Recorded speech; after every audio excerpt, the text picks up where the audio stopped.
J'ai toujours vécu chez ma mère, donc à Villebourg-Mandalo. Ce lieu, ça représente mes premiers jobs d'été avec mon oncle, donc marin-pêcheur, qui est juste à côté. On prenait la mer très tôt le matin et on rentrait très tard. Et ça a été mes premières expériences un petit peu, on va dire, dans le dur, où voilà, tu pars à 5 heures du matin, tu as 17 ans. Et ça m'a permis aussi de construire aussi mon attirance pour le large, pour la mer et pour le nautisme. Et on a un chapelet d'îlets juste à côté qu'on allait visiter en kayak et même en bateau à moteur.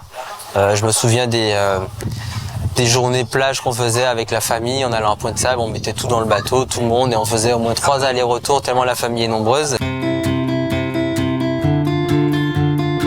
J'ai quitté la Guadeloupe en 2017 pour rejoindre l'Hexagone et m'entraîner pour pratiquer la course au large en fait là-bas, puisque c'est un petit peu compliqué ici d'évoluer dans ce milieu-là. Luc Coquelin, c'est mon mentor, hein. C'est depuis la sortie de Guadeloupe en large, donc il m'a pris sous son aile et m'a d'abord invité sur une transat Québec-Saint-Malo à bord de son bateau en 2016 et ensuite m'a suivi sur la préparation de mes projets Mini 650 2017 et 2019. C'est un peu grâce à lui que je suis là aujourd'hui, hein, clairement.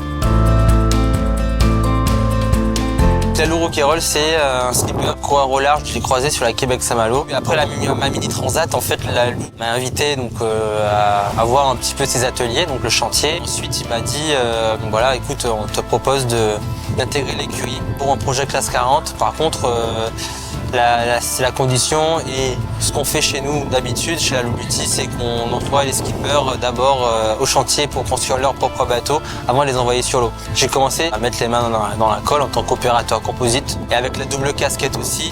Des discussions avec l'architecte, avec le bureau d'études, ma vision de ce que je voulais aussi comme bateau en termes d'ergonomie pour être le plus performant possible, tout simplement.